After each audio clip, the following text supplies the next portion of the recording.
എല്ലാവർക്കും നമ്മുടെ ചാനലായ ബഷി ടി വിയിലേക്ക് സ്വാഗതം.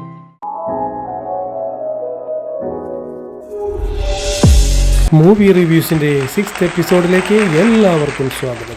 ആന്റണിയുടെ റിവ്യൂ എടുക്കുവാൻ തിയേറ്ററിൽ ചെന്ന സമയം ബഷി ടി വിക്ക് സംഭവിച്ചത്. എറണാകുളം കവിത തിയേറ്ററിൽ ആന്റണിയുടെ റിലീസ് ഡേ മാറ്റ്നിയും കഴിഞ്ഞ് ഫസ്റ്റ് ഷോയുടെ review എടുക്കുവാനായിരുന്നു Bashi T V plan ചെയ്തത്.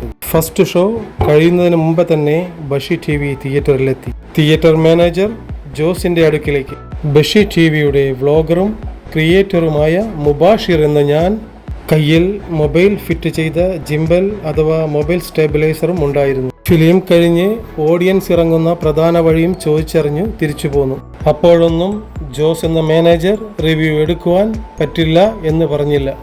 ആന്റണിയുടെ റിവ്യൂ എടുത്തുകൊണ്ടിരിക്കുന്ന സമയം തുടർന്ന് സംഭവിച്ചത്.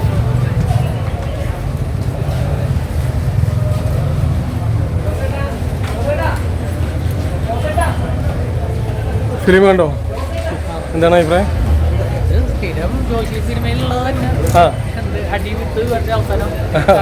എങ്ങനെയുണ്ട്? Okay okay. ഏതാ പാടില്ല?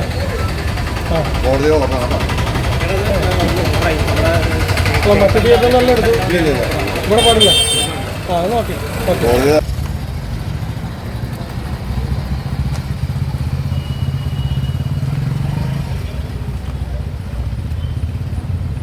സംഭവിച്ച ഭാഗം ഒരു തവണ കൂടി റിപ്പീറ്റ് ചെയ്യുന്നു.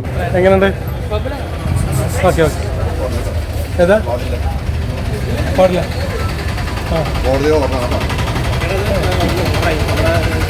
മറ്റേ തിയേറ്റർ നല്ല എടുത്തു, ഇവിടെ പാടില്ല. Okay okay. ആന്റണിയുടെ റിവ്യൂ എടുത്തുകൊണ്ടിരിക്കുന്നു.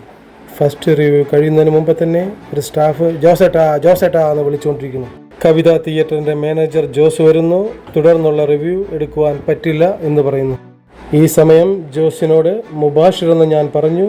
കേരളത്തിലെ എല്ലാ തിയേറ്ററുകളിലും ആന്റണിയുടെ റിവ്യൂ എടുത്തുകൊണ്ടിരിക്കുന്നു. എവിടെയും ഒരു എതിർപ്പ് അഭിപ്രായമില്ല. എല്ലാ തിയേറ്ററുകാരും റിവ്യൂവിനെ സപ്പോർട്ട് ചെയ്യുന്ന അനുഭവമാണ് ഉണ്ടായിട്ടുള്ളത്. കേരളത്തിലെ ഒരു തിയേറ്ററിൽ നിന്നും ആന്റണിയുടെ റിവ്യൂ എടുക്കുന്നതിൽ എതിരഭിപ്രായം റിപ്പോർട്ട് ചെയ്തിട്ടില്ല. കവിതയുടെ മാനേജർ ജോസ് തുടർന്നുള്ള റിവ്യൂ എടുക്കുവാൻ പറ്റില്ല എന്ന് പറഞ്ഞ ആ നിമിഷം തന്നെ ബഷി ടി വി സ്റ്റോപ്പ് ചെയ്തു തിരിച്ചു പോന്നു. ആന്റണിയുടെ റിവ്യൂ എറണാകുളം കവിത തിയേറ്ററിൽ സംഭവിച്ചതെന്ത് എന്നതിനുള്ള തെളിവിലേക്കാണ് ബഷി ടി വി ഈ വീഡിയോ അപ്ലോഡ് ചെയ്തത്. കാതൽ ഫിലിമിന്റെ റിലീസിന് മുന്നേ കാതൽ ഫിലിമിന്റെ നായക നടനും നിർമ്മാതാവും വിതരണക്കാരനുമായ മലയാളത്തിന്റെ മഹാനടനും അത്ഭുത പ്രതിഭാസവുമായ മമ്മൂക്ക പറഞ്ഞ വാക്കുകളിലൂടെ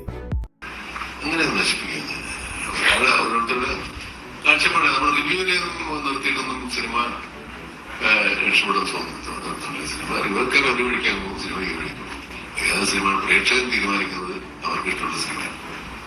ഞാൻ ഒരു പ്രാവശ്യം കൂടെ പറഞ്ഞിട്ടില്ല, നമുക്കൊരു അഭിപ്രായ സ്വാതന്ത്ര്യമുണ്ട്. അത് നമ്മുടെ അഭിപ്രായങ്ങൾ തന്നെ ആയിരിക്കണം. വേറൊരു അഭിപ്രായം നമ്മൾ പറഞ്ഞാൽ നമ്മുടെ അഭിപ്രായ സ്വാതന്ത്ര്യം പോയി.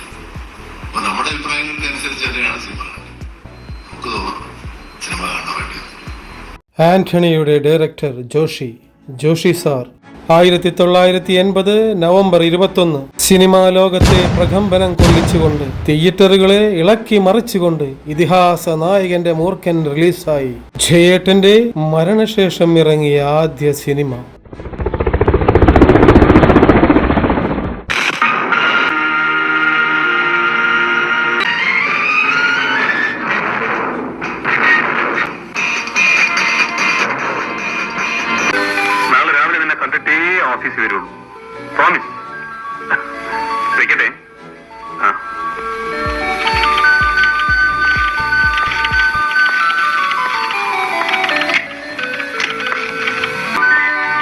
സഹോദരന്റെയും സഹോദരിയുടെയും ജീവിതത്തിൽ നടന്ന സംഭവ ബഹുലമായ കഥ.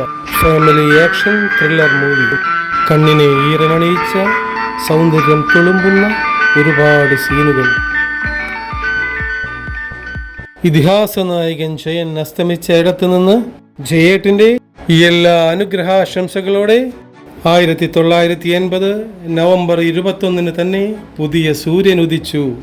മലയാളിയെയും ഇന്ത്യൻ സിനിമയെയും അത്ഭുതപ്പെടുത്തിക്കൊണ്ട് ഇന്നും ജ്വലിച്ചു നിൽക്കുന്ന family action thriller director Joshi sir.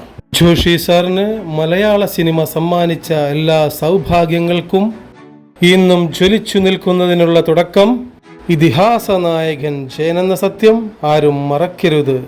Joshi സാറിനെ ഞാൻ ആദ്യമായി കാണുന്നത് 1989 റിലീസായ മഹായാനം എന്ന ഫിലിമിന്റെ ഗുരുവായൂരിന് സമീപമുള്ള പാവർട്ടിയിലെ ലൊക്കേഷനിൽ വെച്ച്. പിന്നീട് പത്രത്തിൽ അഭിനയിക്കുന്നതിന് ചാൻസിന് വേണ്ടി ജോഷി സാറിന്റെ വീട്ടിൽ പലതവണ വന്നു കണ്ടു ജോഷി സാറിനെ പരിചയപ്പെട്ടു.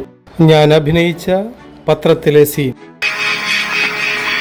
ബോട്ടിൽ നിന്നും ബ്രീഫ് കേസുമായി വന്ന് ഒറ്റ ഡയലോഗുള്ള സീൻ.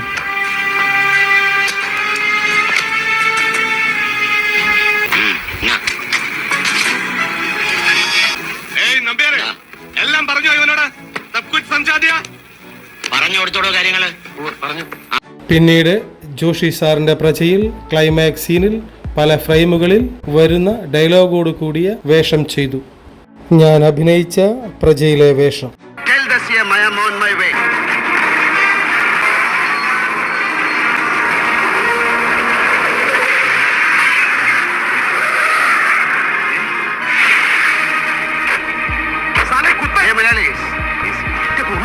എന്താ ഇനി ഇവിടെ? ഇറങ്ങപ്പുറത്ത്.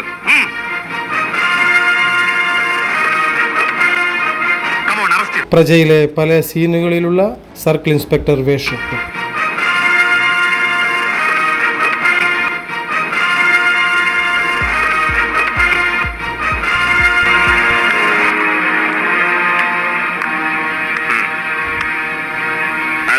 മടശ്ശേരി അതോ അമീത് ഭായ്? മലയാളീസ് മായേഷ് എന്ന് കാണണം ഇപ്പൊ തന്നെ. അപ്പൊ എന്റെ ബോംബെ ഡീറ്റെയിൽസ് എന്തൊക്കെ കൂടി വേണം ഒക്കെ നാളെ ബെയിൽ ആപ്ലിക്കേഷൻ മൂവ് ചെയ്യാൻ. അച്ഛനെ ഡയറി വിളിച്ചിട്ട് സംസാരിപ്പിച്ചാൽ സർ അകത്തേക്ക് പോകാൻ എടുത്തു മാറ്റാ. എടുത്തു മാറ്റൂ.